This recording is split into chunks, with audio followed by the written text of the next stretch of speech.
Avec la nouvelle réglementation européenne sur les drones, certaines règles concernant les prises de vue et leur commercialisation ont changé pour les pilotes de loisirs.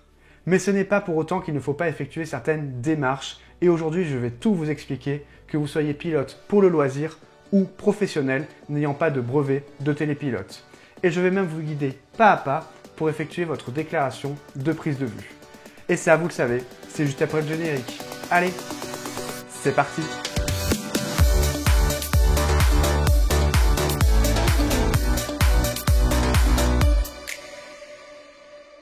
Bonjour à tous, c'est Nicolas de la chaîne YouTube et du site internet Les Voyages de Taco. Je suis très heureux de vous retrouver aujourd'hui pour cette nouvelle vidéo. Et aujourd'hui, on va s'intéresser à vos photos et à vos vidéos de drones, à leur exploitation et à leur éventuelle commercialisation si vous évoluez en catégorie ouverte et que vous n'avez pas de brevet de télépilote professionnel. D'ailleurs, si tout cet univers du drone, du montage, de la vidéo, des voyages, ça vous plaît, ça vous parle, n'hésitez pas à vous abonner à ma chaîne et activer la petite cloche pour ne rater aucune de mes prochaines vidéos. Si vous êtes nombreux à vous poser des questions, c'est parce que la nouvelle réglementation européenne a apporté des nouveautés au niveau des règles concernant les prises de vue et leur commercialisation. La nouvelle réglementation européenne et notamment la catégorie ouverte, je vous en ai déjà parlé dans une vidéo en vous détaillant toutes les nouvelles règles. Si ça vous intéresse, je vous invite à regarder cette vidéo, je vous mets le lien quelque part par là. Auparavant, seuls les pilotes en catégorie professionnelle, c'est-à-dire avec un brevet de télépilote professionnel, pouvaient espérer exploiter et commercialiser leurs vidéos. Désormais, avec les nouvelles catégories ouvertes et spécifiques de la réglementation européenne, ce droit il est ouvert à tout le monde, donc y compris aux pilotes de loisirs. Mais ce n'est pas parce que ce droit est attribué à tout le monde qu'il n'y a pas quelques démarches préalables à effectuer avant d'exploiter et commercialiser ces images. Et la première des démarches à effectuer si on souhaite exploiter nos photos et vidéos de drone, c'est de remplir une déclaration d'activité de photographie et vidéographie aérienne. En effet, comme il est précisé dans le guide de la catégorie ouverte, les exploitants réalisant des prises de vue aériennes doivent respecter les dispositions de l'article D133-10 du Code de l'aviation civile et de l'arrêté du 27 juillet 2005 portant application de cet article. Concrètement, qu'est-ce qu'il nous dit cet article ? Il dit qu'on doit effectuer une déclaration préalable dès l'instant où on enregistre des photos ou vidéos aériennes du territoire français d'un élément qui est visible à l'œil nu. C'est ce qu'on appelle le champ du spectre visible. Donc dès l'instant où avec votre drone, vous allez prendre des photos ou vidéos pour ensuite les partager sur les réseaux sociaux, sur YouTube ou les commercialiser, vous allez devoir effectuer cette déclaration préalable. Cette déclaration, elle doit être effectuée au moins 15 jours avant le début des prises de vue. Auparavant, elle était valable 1 an, mais depuis cette année et les nouvelles règles, sa validité est désormais de 3 ans. Si désormais la déclaration peut être valable 3 ans, cette nouvelle possibilité n'est pas appliquée partout en France et certaines régions enregistrent encore les déclarations de prise de vue pour 1 an uniquement. Vérifiez donc bien l'accusé de réception que vous recevrez par mail pour savoir si votre déclaration est valable 1 an ou 3 ans. Sur le site du ministère de l'Intérieur, il est précisé que cette déclaration n'est pas nécessaire si la capture est effectuée de manière occasionnelle et pour le loisir au cours d'un vol dont l'objet n'est pas la prise de vue. Vous êtes donc beaucoup à vous demander si cette déclaration elle est vraiment nécessaire. Il faut savoir que cet article il n'a pas été rédigé pour les drones spécifiquement, il a été conçu pour toutes les photos aériennes de manière générale.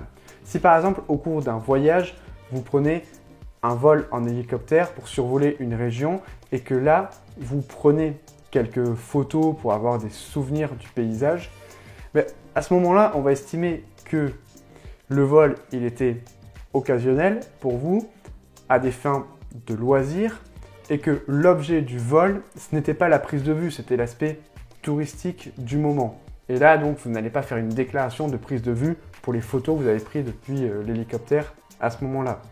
Par contre, pour nos drones, il me semble évident que l'objet de nos vols, l'objet premier de nos vols en drone, c'est bien sûr la prise de vue, les vidéos et les photos. Dans tous les cas, je vous explique un peu plus loin dans cette vidéo comment réaliser cette déclaration de prise de vue. Vous allez voir, c'est assez simple, c'est assez rapide, donc vous auriez tort de ne pas l'effectuer, de ne pas être en règle vu la simplicité de la démarche. Deuxième chose à savoir, c'est que tout simplement en France, il y a certains sites qui sont interdits à la prise de vue aériennes. Ces sites, ils sont listés dans un arrêté et le dernier en date, c'est l'arrêté du 22 janvier 2020. Cet arrêté, il est composé d'une liste de sites avec plein de coordonnées GPS. Pour la plupart d'entre nous, cette liste en état, elle est carrément inexploitable. Heureusement, Géoportail reprend ces données et a mis en place une carte dédiée à ces zones interdites. C'est la carte ZIPVA pour zone interdite à la prise de vue aérienne. N'hésitez donc pas à vérifier éventuellement avant d'aller dans une région, etc., s'il n'y a pas des zones qui sont interdites à la prise de vue. Mais sachez que de manière générale, les zones qui sont interdites à la prise de vue aérienne, elles correspondent également à des zones qui sont interdites de survol dans le cadre de la catégorie ouverte. Autre point à ne pas négliger, le respect de la vie privée. Si vous souhaitez filmer ou photographier avec votre drone, pensez à respecter la vie privée des personnes qui vous entourent. Vous devez avoir l'autorisation des personnes ou des propriétaires concernés avant toute diffusion d'images qui pourrait permettre de les reconnaître ou de les identifier, que ce soit par leur visage, par leur plaque d'immatriculation, par leur maison, par leur jardin, etc. Toute diffusion doit respecter le droit à l'image, la vie privée et la propriété privée des personnes. Évoquons maintenant le sujet qui peut intéresser un grand nombre d'entre vous, la commercialisation de vos photos et vidéos. Ce qu'on a vu, c'est qu'en catégorie ouverte et avec simplement une déclaration de prise de vue, on va pouvoir exploiter ces photos, les diffuser, mais ne pas directement en tirer des bénéfices.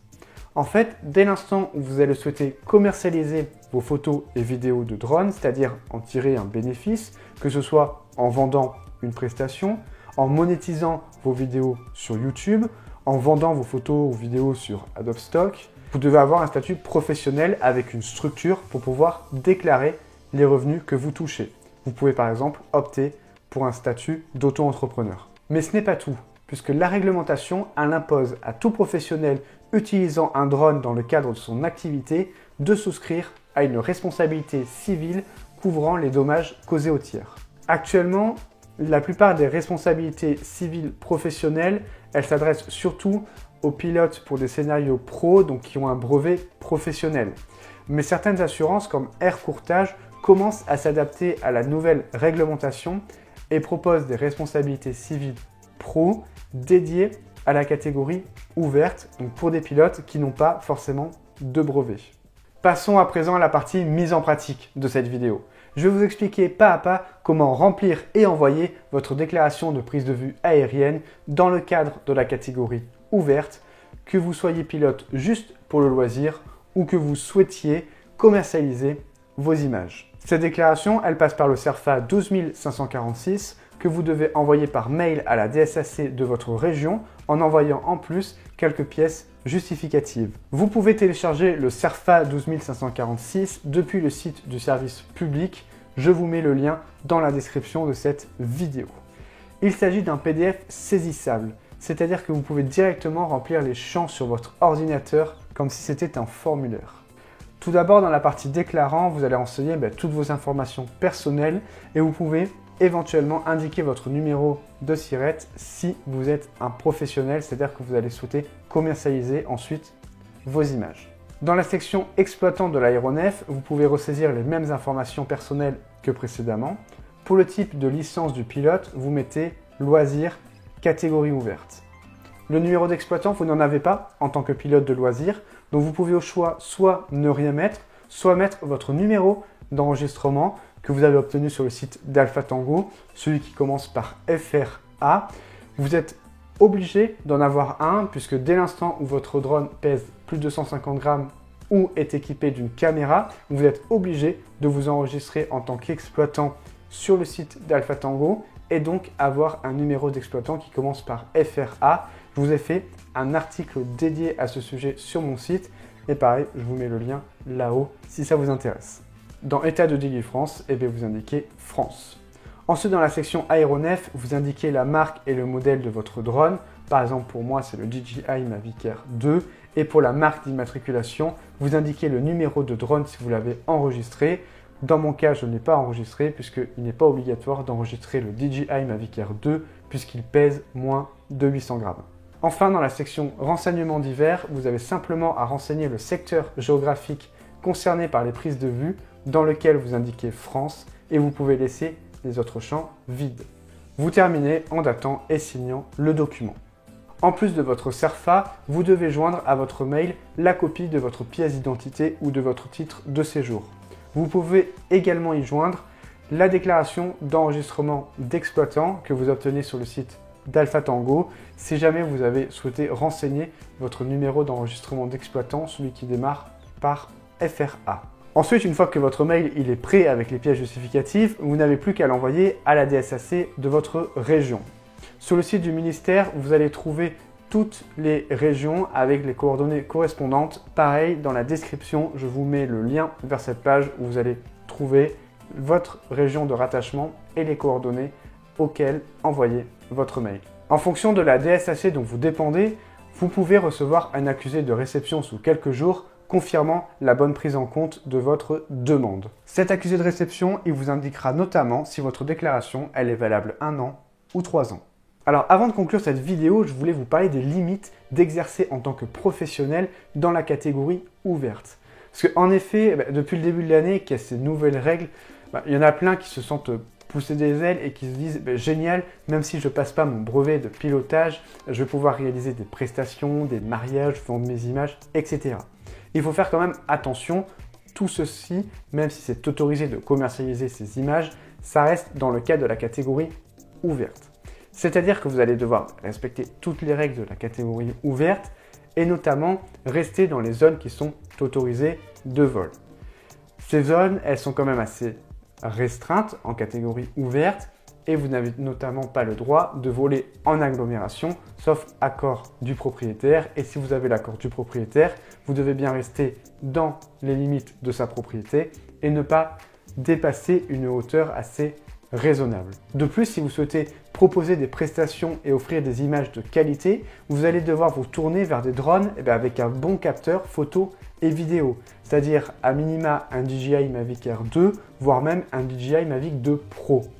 Il faut savoir que dans le cadre de la catégorie ouverte, si vous n'avez pas de brevet de télépilote, ces drones ils évoluent en sous-catégorie A3, c'est-à-dire loin des personnes et à 150 mètres des zones résidentielles, récréatives, commerciales, etc.